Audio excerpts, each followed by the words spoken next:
안녕하십니까. 이번에는 이제 그 단독 취재인데요.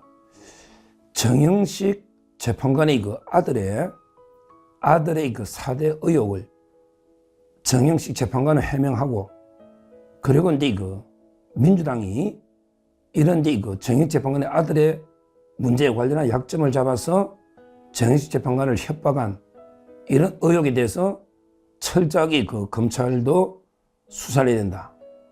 이런 동영상입니다. 이거는 왜 그러냐면요. 이미 그 8대 0으로 결론 났지만요. 우리 법에 의해서 이제 그 재판관들이 뇌물을 받았거나 아니면 이제 그 협박이나 이런 문제로 이제 그 판결이 이루어졌을 때는 재심 사유가 된다. 여기에 대해서는 이제 그 이설이 없습니다. 법조문에. 수상적으로 재판관이 뇌물을 받거나 또는 그 재판관이 협박을 받아서 판결했다면 그 판결이 정상적으로 유효하다고 볼 수가 없죠. 이거는 이제 그 역사의 법정의 정당성뿐만 아니라 현실의 법정에서도 이게 재심 사유가 되기 때문에 제가 의혹을 제기하는 겁니다. 분명한 거는 이제 이거 한 3월 말까지요.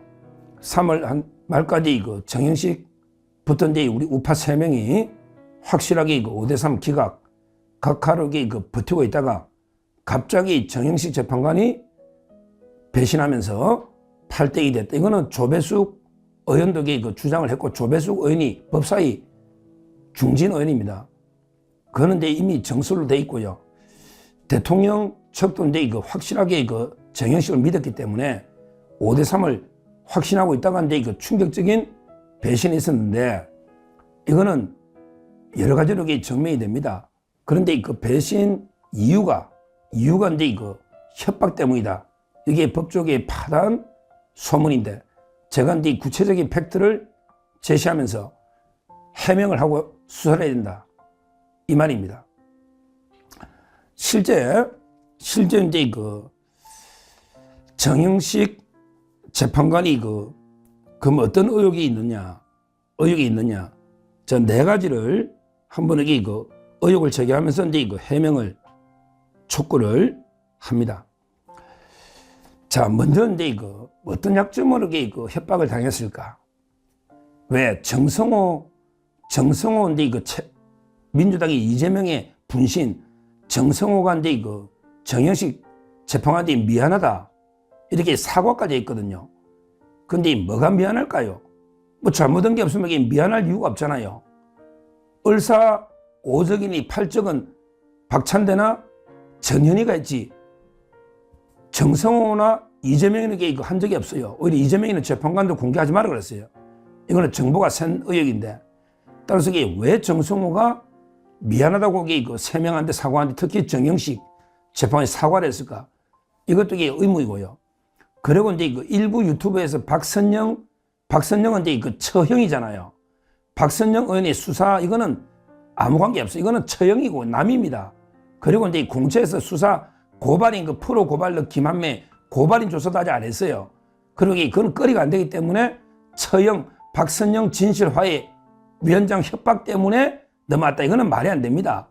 오히려 이게 박선영 위원장이 뭐랬냐면 가족 행사 결혼식도 있었잖아요. 3월 8일 날 가족 행사 갔더니 그 정영식이가 재판관이 막 넋이 나간 유령처럼, 우리 안절부절 넋이 나간 유령처럼 있었다. 이런 게 그 제보를 할 정도로, 따라서 그 처형 박선영 문제는 전혀 아니다. 저는 그 남입니다. 따라서 그 본인하고 관계된 아들 문제다. 저는 이렇게 확신을 하고, 제가 이제 그 취재한 것만 팩트만 정영식 재판관 답을 하고 그 다음에 그 수사를 하면 된다. 이 말입니다. 자, 가장 문제는요. 이번에 그 결혼 축의금과 관련된 게 첫째 문제를 제가 제기합니다. 정영식 재판관의 그 아들이 일단 저는 이래 봐요. 3월 8일 날 결혼을 하는데요. 그것도 이게 코엑스 제일 비싼데, 제일 비싼 게 그 호텔에서 아들이 결혼식을 하는데, 근데 그 인파가 너무 와서 그 앉을 자리가 없을 정도로 몰렸다. 그리고 이종석 전 헌법소장부터 모든 게 엄청난 사람이 왔다. 이거는 처신에 아주 문제입니다. 왜 그러냐면 그 3월 8일이면 진짜 국가적으로 중요한 재판의 주심 재판관이 아무리 아들 결혼이지만 큰아들입니다. 아들 결혼이지만 이렇게 고급 호텔에 모든 사람을 이렇게 불러서 결혼식을 한다. 이거는 부적절을 떠나서 저는 불법 의혹도 있는 게요. 제가 이제 이거는 확실히 팩트입니다. 제가 들은 제가 이름 안 밝히지만 충격적인 제보는 법 변호사가 정영식과 아주 친한 모 변호사가 축의금을 50만 원 냈다. 본인이 아니라면 제가 언젠가는 밝혀줄지 몰라도 50만 원을 냈다. 이거는 이제 명백한 불법입니다. 왜 그러냐면 변호사하고 판사는 직무 관련성이 있는 직업입니다. 아무리 딱 친분이 있어야 결혼식 가겠죠. 그렇지만 50만 원, 100만 원 이렇게 내는 건 법에는 5만 원입니다. 직무 관련성이 있을 때는. 이런 식으로 모든 축의금을 다 받다 보면 악용될 수도 있죠. 누군가에게 많은 거액을 내고도 이게 약점이 잡힐 수도 있는 거고요. 이렇게 할 수는 없는 겁니다. 5만 원밖에 못 받는데 그 고급 호텔이 그럼 본인은 다 이게 자선 사업하는 겁니까? 이건 말이 안 되는 거예요. 말이 안 되는 거예요. 실제 이제 아들은 이제 큰 아들이 이번에 결혼한 거예요. 또 순서가 바뀌어 작은 아들은 금감원에 다니는 작은 아들은 2021년에 결혼했고요. 이번에 법무법인에 있는 큰 아들 정석재 변호사, 큰 아들이 바로 이제 이번에 결혼을 한 건데 거기에 고급 호텔에 인산인해하고 변호사가 잘 나는 게 이름만 되면 누구나 아는 이 변호사가 50만 원을 냈다.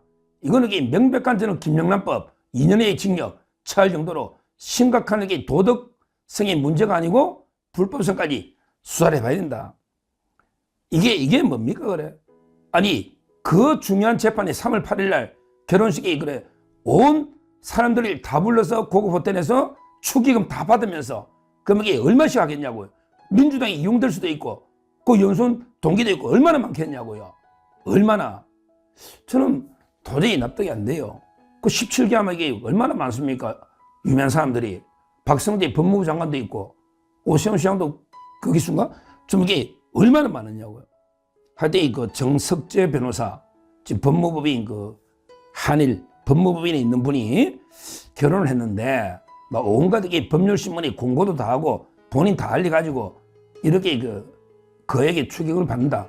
아니면 아니라 하세요. 제가 50만 원 준 사람에게 변호사로 진짜 유명한 변호사니까 한번 해명을 해보고 이 부분들이 저는 수사가 필요한 권익위 위해서는 이런 걸 수사해야 됩니다. 이게 말이 안 되잖아요. 도대체 상처는 말이 안 되잖아요. 자리가 없을 정도로. 거기 한두 명 갔냐고. 오죽하면 이종석 소장부터 김영두 다 왔다는 거 아닙니까? 이게 말이 되느냐고요. 처신이. 자, 그게 이제 첫째 그건 불법하고 도덕성 첫째의 의혹을 제가 이번에 결혼부터 큰아들 말씀드리고요. 그 다음에 두 번째, 이것도 문제인데 심각한 게 정여세나 조세 포탈, 조세 포탈의 의혹이 큰아들 문제라고 파다하니까 있을 수 있다. 이게 상추를 한번 봅시다. 두 번째 의혹, 세금 포탈인데요. 자, 정영식 재판관이 청문회 할 때 가장 고생한 게 두째 아들이 이제 정여세 포탈, 이것 때문에 얼마나 논란이 됐죠. 그런 기사가 다 나 있습니다. 두째 아들은 이제 정석진 금감원에, 큰 아들은 정석재 변호사, 자이 정석재, 그 다음에 두째는 정석진. 이게 한데 어떻게 했냐? 저도 이게 깜짝 놀랐습니다. 자, 정영식 재판관에게 부끄럽지 않은지 한번 보세요. 두째 아들 정석진이 한데요. 돈을 2억 7천을 주는데 2억 7천을 어떤 식으로 주느냐? 어떤 식으로? 참 이게 황당합니다. 옛날에요. 두째 아들입니다. 정석진. 두째 아들한테 2014년에 5천만 원을 정해. 5천만 원은 거의 세금이 없죠. 거의 없어. 2014년에 5천만 원을 정해. 세금이 없다고. 자, 그리고 이제 두째 아들이 먼저 결혼한다고. 두째 아들이 2021년에 결혼하잖아요. 결혼을. 그럼 결혼하면 돈을 줄 수 있잖아. 부모가 줄 수 있죠. 근데요, 2021년에 또 이게 5천을 정리해. 5천까지는 세금이 거의 없잖아. 그러니까 5천 두 번을 정리를 해요. 2021년에. 그리고 이 돈을 1억 7천을 더 주는데, 그럼 이게 1억 7천 더 주면 세금을 내야 되잖아요. 맞잖아요. 근데 그 1억 7천을 차용증을 쓰고 그냥 거의 무이자로 1년에 0.6%입니다. 6%가 아닙니다. 0.6%. 1년에, 한 달에 0.6이 아니고 1년에 1%가 안 되는 이자야. 0.6% 이자 받는 걸로 꾸미놓고 빌려주는 걸로 차용증을 쓰고 빌려주고요. 1년에 그럼 이자 얼마? 뭐 한 10만 원씩 한 달에 요래 받는 거야. 이게 뭡니까? 차라리 한 1, 2천만 원 정려서 내고 자식한테 그냥 1억 7천 떳떳하게 주지. 그걸 1년에 0.6% 이자 받는 걸로 꾸며가지고 빌려준 걸로 하니까 이게 그 세금이 없잖아요. 그러면서 이게 한 달에 뭐 9만 원, 10만 원 이자 받는, 이게 이자 받은지 안 받은지 모르지, 자식한테. 그게 이자입니까? 얼마나 그게 부끄러운 처시입니까? 근데 그게 만기가 2023년에 갚는 걸로 돼 있던데, 야, 정영 씨, 돈 받았냐? 너 두째 아들한테 돈 빌려준 거 받았냐고. 만기가 2023년이던데 죽을 때까지 10만 원씩 받고 계속 빌려줄 거냐, 0.6%로? 정말 이거 하나 봐도 이게 도덕성이 이렇게 떨어지지 않습니까? 도덕성이. 제가 이게 알면서도 이때까지 비판을 참았는데, 왜냐하면 이게 확고하게 기각 쪽에 있다 하니 참았는데 이건 너무한 거 아닙니까? 근데 중요한 거는요, 중요한 게 이제 두 번째 의문이 뭐냐, 아들 문제 두 번째 의문이 뭐냐. 저도 이제 그 자식이 2명이에요. 자, 그러면 이게 돈을 줘도 이게 비슷하게 주지 않습니까? 요즘은 뭐 큰 아들을 특별히 미워하거나 작은 아들에게 특별히 사랑하지 않는 이상은 비슷하게 주는데, 작은 아들한테에게 2014년에 5천을 줘. 2021년에 또 5천을 줘. 그 다음에 1억 7천을 무이자로 사실상 빌려줘. 2억 7천을 주죠. 근데 큰 아들한테는 흔적이 없어. 큰 아들한테는 준 게 흔적이 없다. 그러면 정영식은 큰 아들에게 엄청 미워하고 작은 아들만 예뻐서 2억 7천 주고 큰 아들은 안 줬을까? 아니면 이게 작은 아들에게 차용증이 들켰고 큰 아들에게 준 게 안 들켰으니까 넘어왔을까? 이런 게 의문이 들잖아요. 상식적인 의문을 제기하는 겁니다. 둘째 아들한테 0.6% 빌려주는 것도 이게 문제지만, 이것도 이게 사실상 정려세 포탈이지만, 그러나 큰 아들한테에게 10원도 준 게 없다는 거, 이 문제는 이게 어떻게 해명할 건지, 저는 상식적인 자식 아들 둘이가 그대로 있으면 이게 똑같이 보통 주거나 그렇게 차이를 둘 수가 없잖아요. 요즘요 유류분도 있고 말이 안 되죠. 그리고 이게 둘째 아들한테 그렇게 한 게 부끄럽죠. 부끄럽잖아요. 이게 두 번째 제기하는 의혹입니다. 진짜 이게 부끄러운 행태입니다. 자, 그리고 이제 세 번째요. 세 번째, 아들이 경력이 화려합니다. 정영식의 아들이 경력이 뭐 인턴이나 뭐 이게 경력이 화려해. 근데 학벌도 인터넷 소개 안 해놔. 학벌도 소개 안 해놔. 원래 이게 로스쿨 9기입니다. 2020년에 변호사 시험 붙은 로스쿨 9기면요. 2020년이면 진짜 이게 최근에 어떻게 보면 이게 거의 덧보자 변호사입니다. 2020년에 로스쿨 9기로 붙었는데 근데요, 제가 이제 아들의 경력만 쭉 한번 조사를 해봤죠. 아들의 경력이 법무법인 한일에 있다는 거죠. 법무법인 한일에. 아들이, 큰아들이 1990년생이에요. 그러니까 35 이번에 결혼한 거죠. 근데 법무법인 한일에 있는데 학교는 이게 고등학교 대학은 안 밝혀놨어요. 2020년에 제가 조사해보면 9기, 로스쿨 9기다. 그건 이게 제가 조사를 한 거예요. 안 밝혀져 있어, 기록에도. 근데 경력이 보면요. 경력에 보면 이제 CJ 그룹의 경영관리팀의 법무파트 인턴. 이런 게 어렵습니다. 제가 로스쿨 교수를 해가지고 알잖아요. CJ그룹이 이게 아빠 찬스나 찬스 없으면 이게 쉽지 않은데요. CJ 경영관리팀이 법무파트 인턴을 했다. 더 황당한 거는 그 밑에 수원지방법원이 연수를 했다. 정영식은 이제 그 수원고등법원의 부장판사 거의 2021년 거의 겹치고 약간 전이거든요. 수원지방법원 연수를 했다. 그리고 이제 그 사법연수원 기본 및 심화과정 수료했다. 법무법인 우면은 대표가 제가 동기입니다. 우면의 수석 변호사와 소속 변호사로 있었다. 이런 것들이 수석 변호사도 요즘 이게 갈 수 있는 사람이 몇 명 안 됩니다. 요즘 못 가가지고 그냥 로펌을 연수를 못 받으면 변협에 있으면 이게 무보수로 그냥 6개월이 되는데 이렇게 로펌을 찾아가면 월급도 몇백만 원 받으면서 쉽지 않습니다. 이게 부모 찬스 없이는 안 돼요. 그리고 이제 그 법무부의 한일로 제가 조사해보니 2022년 1월 6일인가 옮겨왔더라고요. 법무부의 한일로. 그 과정도 이게 의문투성인데 하여튼 그 CJ그룹 법무팀 또는 수원지방법원 연수 또는 그 우면의 인턴 수석 변호사 이런 것도 쉬운 건 아니에요. 이런 게 화려한 인턴 수석 경력에 과연 아빠 찬스가 없었을까? 거기에 누가 제보가 없었을까? 왜냐하면 이게 제보하는 순간에 정영식은 파면입니다. 탄핵입니다. 조국이하고 똑같죠. 조민이하고 이게 똑같은 거 아닙니까? 스펙이 위조됐다면 그런 게 충분히 협박을 받을 수가 있는 거예요. 너무 스펙이 화려하다. 로스쿨 출신 중에 제가 다 불러준 게 팩트입니다. 이런 게 조국 딸이 조민이가 거기에 조국이 구속된 거 아닙니까? 조국인들 뭐 좀 스펙 인턴 이런 거지 뭐 특별한 게 있습니까? 맞잖아요. 이런 게 제보가 안 들어갈 수 있나요? 이 중요한데 주심인데 저는 충분히 가능성이 있다. 이런 이제 그 의문을 제가 인턴 스펙에 대해서 그 어떤 제보가 있을 수 있다. 이렇게 그 세 번째로 말씀을 드리고 그리고 이제 그 마지막 네 번째는 합리적인 추론입니다. 뭐냐면 이게 그 사건 수임을 홍보도 하지만 사건 수임을 엄청나게 많이 했어요.